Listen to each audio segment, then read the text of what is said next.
శ్రీ సంజీవదేవ్ గారి ఆత్మకథ తుమ్మపూడి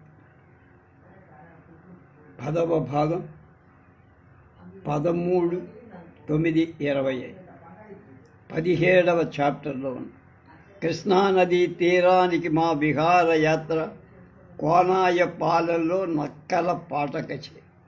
తిరుగు ప్రయాణంలో ఊరు బయట కుక్కలు నా గుర్రం వెంట మొరుగుతూ పరిగెత్తాయి. అంతటితో గుర్రం బెదిరి పరుగు సాగించి దారి డొంక వదిలి ముళ్ళ పొదల మీద దూకుతూ గ్యాలప్ సాగించి కళ్ళం ఎంత లాగినా ఆగటంలా. ఆ పరుగు వేగానికి నేను గుర్రం మీద ఆగలేక జారి కింద పడే స్థితి. ఇంతలో ఒక మనిషి ఎదురుగా వస్తున్నాడు. గుర్రాన్ని ఆపమని అతన్ని కేకేశారు. అతను కర్ర ఎత్తి దానికి అడ్డంగా వచ్చాడు. గుర్రం ఆగిపోయింది. తీరా పరికించి చూస్తే ఆ మనిషి నాకు పరిచయస్తుడే. పోపూరు వెళ్లే రోజు శనగ చేలో గుండా గుర్రాన్ని పోనీయకుండా ఆటంకపరిచిన వ్యక్తి. నన్ను గుర్తుపట్టి నువ్వేనా, మళ్ళీ వెంట పెద్దవాళ్ళు లేకుండా తిరిగి వస్తున్నావా అని. నేను పెద్దవాణ్ణిగా, నాకు పని మీద 4 ఏళ్ళన్న. అతను వెంటనే గుప్పెడి శనగలు మండలు పీకి తినమని నాకంది. నేను అవి తింటూ నెమ్మదిగా గుర్రాన్ని నడుపుతూ మధ్య గ్రామాల్లో కుక్కలు కనిపించిన చోట్లల్లో మళ్ళీ గుర్రం ఎక్కడ బెదురుతుందో సందేహిస్తూ భోజనం వేళ కోనాయపాలెం చేరాను. గుర్రం మీద ఒంటరిగా రాను పోను 20 మైళ్ళ చేయగలిగిన అందుకు దారిలో ఎక్కడా గుర్రం నేను కూడా పడకుండా రాగలిగినందుకు నన్ను నేను గర్వంగా అభినందించుకున్నాను. అమ్మమ్మ పెద్దల్లి కూడా మనవాడు ఇంత పెద్దవాడు కదా అని ఒకవైపున సంతోషిస్తుంది. ఇంతవాడిని చూసి తల్లి ఉంటే ఎంత సంతోషించేదో అని కన్నీళ్లు పెట్టుకున్నా. తుమ్మపూడి నుంచి నన్ను తిరిగి రమ్మని ఉత్తరం వచ్చినట్టు, ఇంకా ఒక పక్షం రోజులుండి వస్తాడని కోట్లో బాబు నా జవాబు రాసినట్టు చెప్పి అక్కడి నుంచి ఉత్తరం చేదుగా తట్టిన, ఇక్కడి నుంచి వెళ్ళిన జాబు తీయగా తట్టింది. ఇంకా 15 రోజులు ఇక్కడ హాయిగా కాలం గడపచ్చు. తుమ్మపూడి ఏకాంతంలో పుస్తకాలలోని యావత్ ప్రపంచాన్ని చూస్తూ సంతృప్తి చెందేవాడు. ఇక్కడ కోనాయపాలెంలో మనుషులతో యావత్ ప్రపంచాన్ని సందర్శిస్తూ సంతృప్తి పడసాగాను. ఏకాంతం అభ్యాసమైన వ్యక్తి జనంతో కొంతవరకైనా కాలం గడపగ, కానీ జనంలో అలవాటు పడిన వ్యక్తి ఏకాంతంలో కొంతవరకైనా కాలం గడపలేడు. మిత్రులతో ప్రసంగాలతో ఇప్పుడు టెర్రరిజాన్ని గురించి, నా అడయారు అనుభవాన్ని గురించి, నేను చదువుతున్న పుస్తకాల గురించి, నా ఇంగ్లీషు గురించి, హిమాలయాల ఆకాంక్షల గురించి చెప్పసాయి. కానీ వాళ్లలో ఎవరూ కూడా ఈ విషయాలు సరిగ్గా అర్థం చేసుకోవడం కనిపించదు. ఇప్పుడు నేనేవో వాళ్ళకు అర్థం కాని పెద్ద పెద్ద మాటలు మాట్లాడుతున్నట్లు అనుకున్నారు. దూరపు కొండలు, దగ్గరి కొండలు. శీతాకాలంలో పొట్టి పగళ్ళు ఇట్టే గడిచిపోయాయి. చలికాలపు ఎండలో తిరగడం హాయిగా ఉంది. పొలాల్లో, మిరప తోటల్లో ఎర్రగా పసుపుగా పూచిన బంతి పువ్వులు నేత్ర పర్వంగా ఉండేది. శనక్కాయ బాగా ముదిరి ఉంది. మేమంతా శనగ మండలు పీకి మంటలో తంపటి వేసి తింటుంటే చాలా రుచిగా ఉండేది. ఒకరోజు ఊరికి ఆగ్నేయ దిశలో ఉన్న మామయ్య గారి పొలాల్లో మకాం పెట్టాం. దోసకాయలు తిన్నా, తంపటి వేసిన శనగలు తిన్నా. కడమడగా సూర్యుడు అస్తమిస్తున్నాడు. కొండలు వరుసలు ఒకదాని ఒకటి మరొకటి ఆకర్షణీయంగా కనిపించాయి. దగ్గరలో కనిపించే కొండల వరసకు, దూరాన కనిపిస్తున్న కొండల వరసకు మధ్య కృష్ణానది ప్రవహిస్తోంది. ఏమైనా సరే రేపు మనమంతా కనిపించే కొండల వద్దకు పోయి తీరాల్సిందే అని నిశ్చయించుకొని మనం అక్కడికి వెళ్తే దగ్గర కొండలు ఇంకా ఎక్కువ దగ్గర కొండలవుతాయి, దూరపు కొండలు దగ్గర కొండలవుతాయి. కృష్ణలో ఈత కూడా చెయ్యాలనుకున్నాం. ఆ కొండల మీద అక్కడక్కడ అడవి కూడా ఉందని తెలుసు. ఆ ప్రాంతంలో ఏవో శిలా శాసనాలు, శిల్పాలు కూడా ఉన్నాయట. మన ఇంటి వద్ద పులిహోర చేయించుకొని మిత్రులమంతా అక్కడకు 3 మైళ్ళలో ఉన్న కృష్ణా తీరాన్ని అక్కడ కనిపించే కొండల వద్దకు బయలుదేర కాలినడక. ఆ ఉదయం వాగులు పెద్ద పెద్ద బండలు దాటి రామన్నపేట వెళ్ళి కృష్ణ ఒడ్డు చేర. కృష్ణకు అటువైపు కూడా కొండలు ఉన్నందువల్ల కృష్ణ ఇక్కడ వెడల్పు లేదు. ఆ ఒడ్డునే ఉన్న వ్యక్తి ఈ ఒడ్డుకు ఉండి పిలవదు. వెడల్పు కోయడానికి వీల్లేనందు లోతు కోసి. ఇక్కడ కృష్ణ చాలా లోతుగా ఉంటుంది. అందువల్ల వేసవిలో కూడా అక్కడ నీరు తగ్గడం జరగదు. కృష్ణకు ఇద్దరి నందిగా, ఈ వైపు నందిగామ, ఆ వైపు సత్తెనపల్లి తాలూకా. కృష్ణ ఒడ్డు అంతా పెద్ద పెద్ద బండలమయం. ఇంకా పైన అడవి చెట్లతో పొదలతో నిండిన చిన్న కొండ. అడవిలో కొంత దూరంగా ఏవో రాళ్ల మీద శాసనాలు చెక్కులు. ఈ భాగాన్ని గుడిమిట్ట అంట. ఈ ప్రాంతాన్ని లేటవరపు పోతరాజు పాలించాడు. వేములవాడ భీమకవి ఈ రాజు ఆస్థానంలో ఉండేవాడని వాడు. వరహాకు గిద్దెడు బియ్యం. ఇక్కడి శిలాశాసనాలను బట్టి ఇక్కడి రాజకుటుంబం కూడా కరువు మూలంగా నిరాహారులై మరణించినట్టు తెలుస్తుంది. డబ్బు కావలసినంత ఉండి తినడానికి అన్నం లేక జనం చచ్చిపోయారు. ఒక శాసనంలో ఉందట, వరహాకు గిద్దెడు బియ్యం దొరికినా కూడా ఇంకా కొన్ని సంవత్సరాలు జీవించే ఉండేవాళ్ళు అని. ధనం ఉండి కూడా ధాన్యం లేనని ప్రాణాలు పోయాయని చెప్పుకునేవాడు. అక్కడి దక్షిణంలో 1 మైలులో ద్వారక గట్టు అని ఉంది. కృష్ణ ఒడ్డునే రాళ్ళెక్కుతూ దిగుతూ అక్కడికి వెళ్ళాం.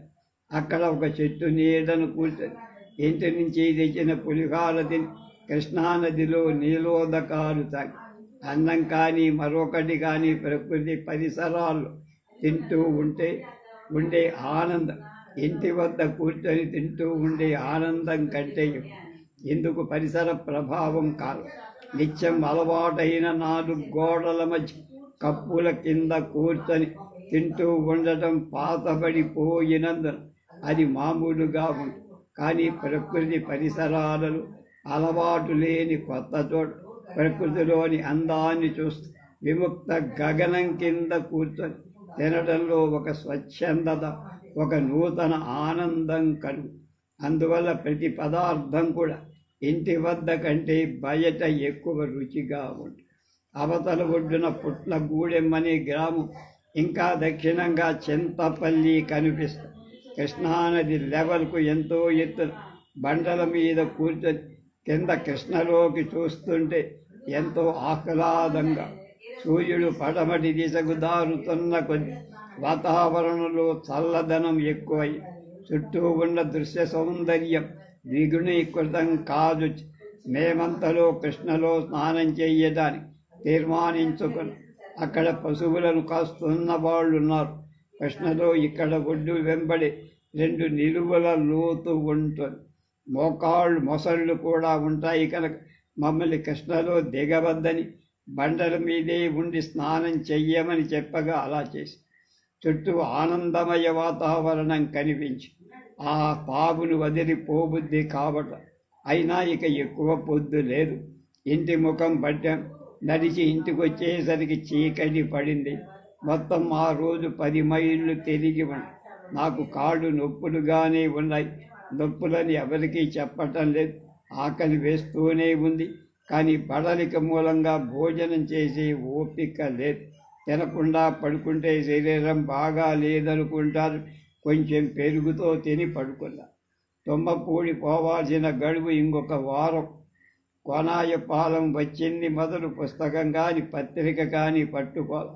ఒంటరిగా కూర్చొని ఏమీ ఆలోచించి ఏవో అందరాని మధురానుభూతులు పొంది హిమాలయాలకు పయనించాలనే ఆకాంక్ష కొంచెం మసగబాయి. ఈ కోనాయపాలెం సందడిలో నాలో ఉన్న చూసుకునేటువంటి తుమ్మపూడిలో నాలో నన్ను చూసుకొని మరి ఇక్కడ ఇతరులో నన్ను చూస్తున్న జీవితంలోని సూక్ష్మత్వం ఇక్కడ స్థూల రూపాన్ని ధరించింది. చదువంటే ఏమి? ఇక్కడ ప్రతివాడు నన్ను చదువెందుకు మానుకొన్నావని అడుగుతాను. నేను ఏం సమాధానాలు చెప్పక నవ్వి ఊరుకొని ఇతరులు నన్ను అడిగే ఈ ప్రశ్న ఒక్కొక్కసారి నన్ను నేనే అడగటం కూడా జరిగేది. అయితే ప్రశ్న సులభంగానే ఉండేది కానీ సమాధానం మాత్రం అంత తేలిగ్గా దొరికేది. నిజంగా నేను ఎందుకని చదువు మానేసినట్టు దీని జవాబుగా మరో ప్రశ్న మాత్రమే దొరికేది.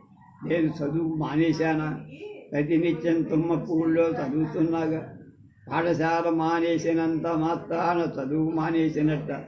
పాఠశాలకు వెళితేనే చదివినట్ట? పాఠశాలకు వెళుతూ కూడా చదవకపోయినా అది చదువులో జమ. పాఠశాలకు వెళ్ళకపోయినా కూడా చదువుతుంటే అది చదువు కాదా? లోకం దృష్టిలో పాఠశాలకు వెళ్ళడం అంటేనే చదువు. నా దృష్టిలో పాఠశాలకు వెళ్ళకపోయినా కూడా చదువు. హై స్కూళ్లలో, కళాశాలలో, విశ్వవిద్యాలయాల్లో చదివి గొప్ప గొప్ప డిగ్రీలు పుచ్చుకోవడంలో కూడా వ్యామోహం కలగల. అయినా అంత భారాన్ని, అంత బంధన భరించడానికి మనసు అంగీకరించేది కాదు. అటువంటి పని ఎంతో మోయలేని భారంగా గోచరించి, ఎంతో పాడలేని పాటగా, ఆడలేని ఆటగా గోచరి. అసలు అటువంటి భారమైన చదువు నా జీవితానికి అనవసరమనుకొని నా ఆశయాలను అందుకునేందుకు పనికి రావనుకున్నా. ఆశయం అనే పదం వచ్చే వరకు అసలు నా జీవిత ఆశయం ఏమిటనే ప్రశ్న వచ్చి, ఈ ప్రశ్న ఎన్నిసార్లు వేసినా కూడా దీనికి నాలో జవాబు దొరికేదిగా. నేనే పరమ లక్ష్యాన్ని దృష్టిలో ఉంచుకొని జీవిస్తాను. ఏ ఆదర్శాన్ని అందుకునే నిమిత్తం ఈ దైనందిన కార్యకలాపాలన్నీ సాగిస్తున్నా, ఏ గమ్యాన్ని చేరడానికి ఈ జీవయాత్ర సాగిస్తున్నా, వీటికి జవాబేం దొరకదు. వీటికి జవాబు దొరికే సమయం ఇది కాదు, ఇంకా ముందుందని జవాబుతో మాత్రమే సంతృప్తి చెందేవా. నక్కల పాటకై ఈ విధంగా ఆలోచిస్తూ కోట్లో బాబుగారింట రాత్రిపూట పడుకొని పొద్దుపోయింది. నా చుట్టూ ఉన్న వాళ్ళంతా నిద్రపోతుంది. ఊరి బయట నుంచి నక్కల అరిసాయి. విచిత్ర ధనుడు తుమ్మపూడిలో నక్కల అరుపు వినిపించక విసుగెత్తుపోయి కోనాయిపారులు విపరీతంగా నక్కల అరుపులు. ఆ నక్కల అరుపులు ఎందుకో నాకు శ్రావ్యంగా వినపడు. నక్కలు అరుస్తూ మధ్యలో ఆపితే బాగుండేది కాదు. అవి తిరిగి ఎప్పుడు అరుస్తాయా అని ఎదురు చూసేవా. మరీ చిన్నతనంలో ఈ నక్కల అరుపులు శ్రావ్యంగా వినిపించటానికి భయంకరంగా కూడా వినిపించి, కానీ అందులో భయంకరత్వం నశించి శ్రావ్యత మాత్రమే మిగిలింది. రాత్రులు నక్కల అరుపులు వినిపించడం మాత్రమే కాక బేళ్లలో వాగుల సొరంగాలలో పగలు అప్పుడప్పుడు నక్కల ఆకృతి కనిపించి, నక్కల గురించి విశ్వ సాహిత్యంలో చాలా కథ. దాని సులువైన తెలివితేటలు, సమయోచిత దిక్కుల స్వభావం, దాని మంచితనం చెడ్డతనం అన్నీ గుర్తుకొస్తాయి.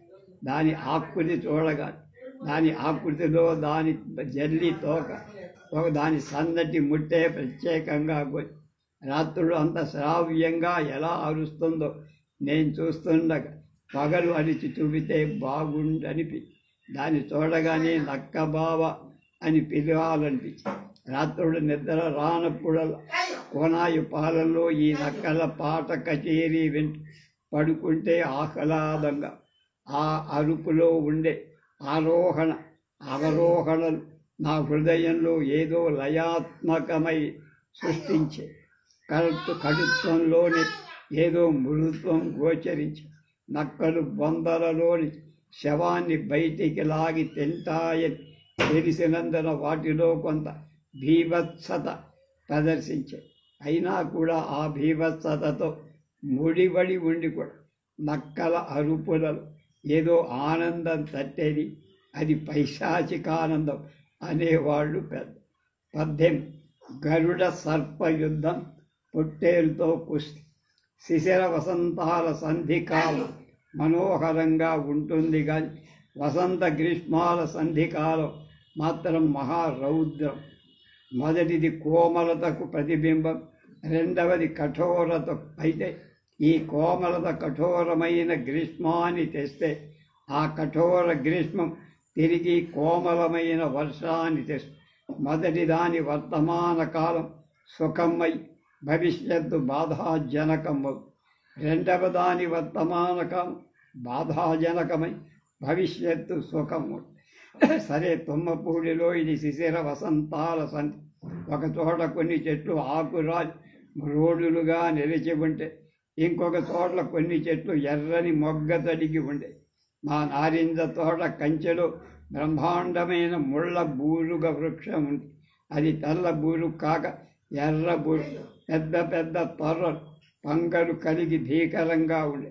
అవి శిశిర వసంతాల సంధిలో దాని ఆకంతా రాలిపోయి అస్థిపంజరం రూపంలో ఉండి అక్కడక్కడ కొమ్మలలో ఎక్కడైనా ఒక ఎర్రని మొగ్గ కనిపించి, ఏమీ లేని దిశ చెట్టున ఎక్కడో దూరాన చిటారు కొమ్మ నీలాకాశం కింద ఆ ఎర్రని మొగ్గ అద్భుతంగా గోచరి నీలి మేఘాల్లోని మెరుపులాగా ఎల్లప్పుడూ ఆ బూరుగ చెట్టు దగ్గరకు వెళ్ళి ఆ ఎర్ర మొగ్గను ఆ నీలాకాశంతో కలిపి చూడబుద్ధి అయ్యేది.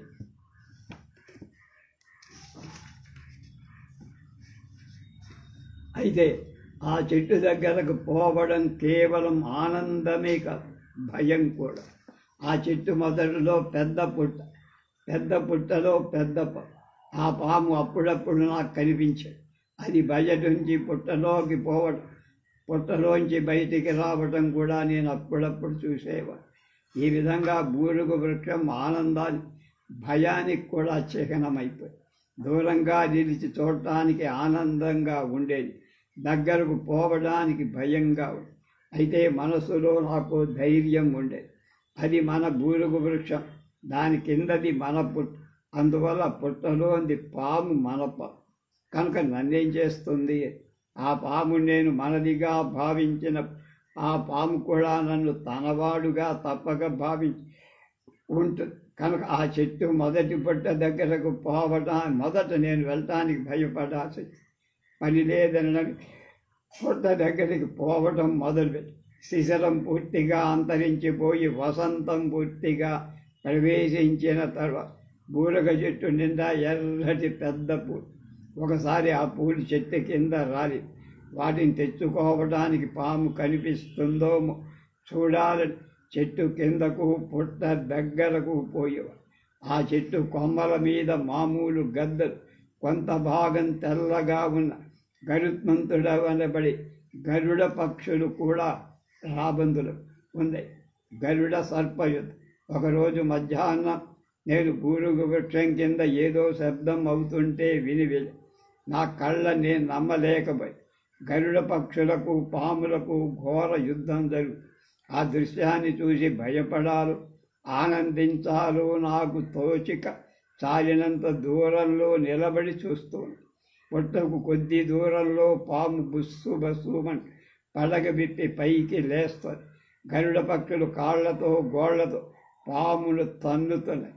కొంచెం సేపటికి పాము పుట్టలోకి వెళ్ళిపోయి పక్షులు చెట్టు కొమ్మలెక్కి కూర్చొని ఈ విషయం తోటల్లో ఉన్న వాళ్ళందరికీ చెబితే వాళ్ళంతా పరిగెత్తుకు వచ్చి చూస్తే అక్కడ పక్షుల ఈకలు, కొన్ని నెత్తులు, మరకలు తప్ప ఇంకేం కనపడదు. అటు చూసి 3 రోజులకి 4 రోజులు ఆ పుట్ట దగ్గరకు పోతే ఏదో చచ్చి కుళ్ళిన వాసన వచ్చిందనుకో.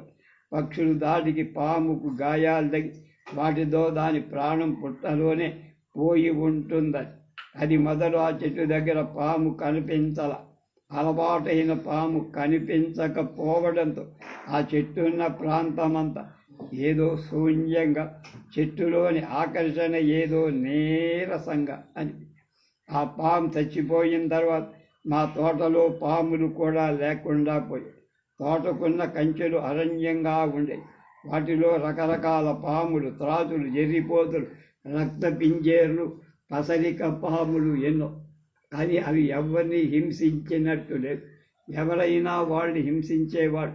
నేను చూస్తుండగా మా పనివాళ్ళు కొన్ని పాములను కర్రలతో కొట్టి చంపేసేవాడు. అటువంటి సర్పాలతో నిండిన తోటే ఇప్పుడు నా విహార వాటిక, నా పఠనాలయం, నా ఊహారూపాలు తయారయ్యే కర్మాగా. తోటలో నా గ్రంథ పఠన సాగుతూనే, ఏదో ఒక ఇంగ్లీష్ మాసపత్రిక చదువుతుంటే అందులో విక్టర్ హ్యూగో రాసిన పంక్తులు ముగ్ధుని. There is one thing grander than the sea, that is the sky.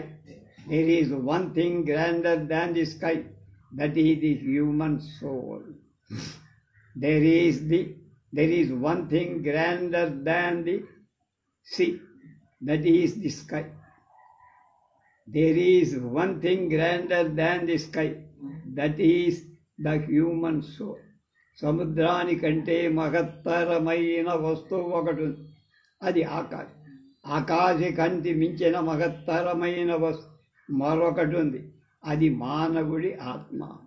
ఈ వాక్యాలు ఇచ్చిన ప్రేరణతో నేను దానికి మరికొన్ని వాక్యాలు నీటి బిందువు కంటే మహత్తరమైన వస్తువు ఒకటి ఉంది, అది కడవలోని నీరు. కడవలోని నీరు కంటే మహత్తరమైన వస్తువు ఒకడు, అది బావి. బావి కంటే మహత్తరమైన వస్తువు ఒకడు, అది నది. నది కంటే మహత్తరమైన వస్తువు సముద్రం.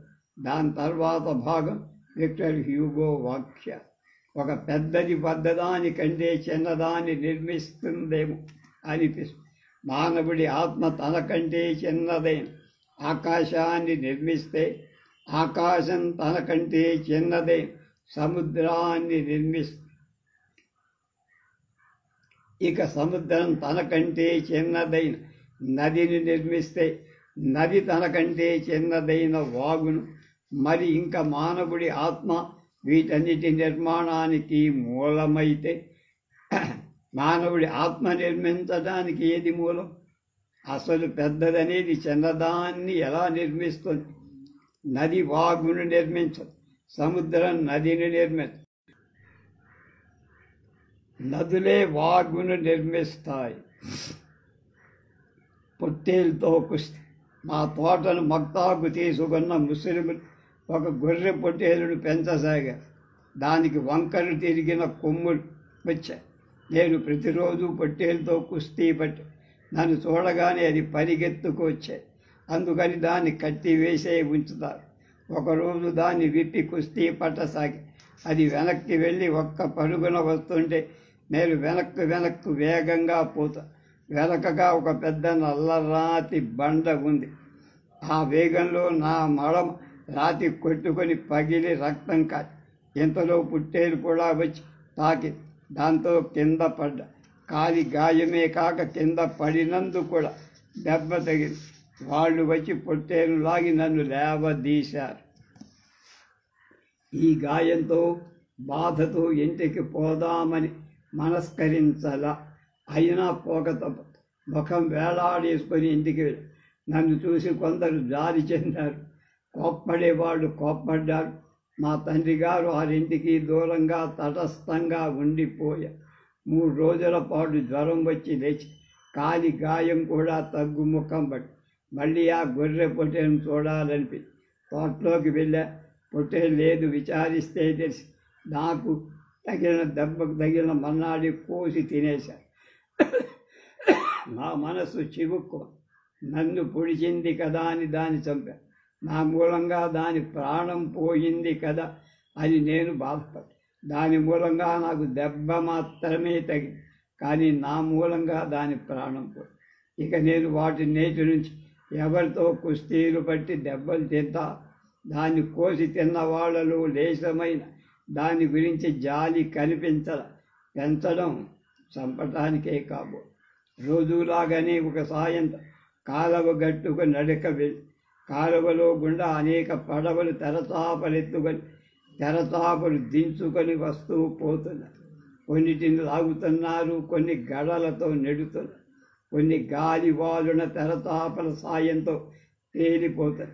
కొన్ని పడవలు ఈ కాలువ గుండా మద్రాసు కూడా పోతాయి. మద్రాసు ఇక్కడికి 250 మైళ్ళు, అంటే దాదాపు 360 కిలో. దాదాపు 20 రోజుల్లో పడవ మద్రాసు చేరచ్చు. మేము 20 రోజుల పాటు పడవ మీద పోతుంటే ఎంత బాగుంటుందో. పడవలోనే భోజనం, పడవలోనే నిద్ర.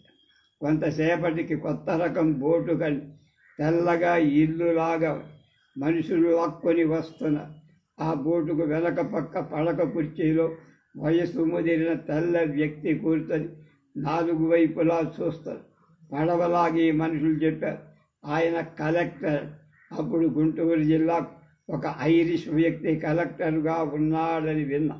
ఆయన చాలా ఉత్తముడని, తన ఐర్లాండ్ స్వాతంత్ర సమరం సాగించిన దేశం కావటం వల్ల స్వాతంత్రం విలువ తెలిసినవాడని, అందువల్ల అప్పటి సత్యాగ్రహ సమరంలో పాల్గొన్న ఆంధ్రుల పట్ల సానుభూతితో ఉండేవాడని విన్నా.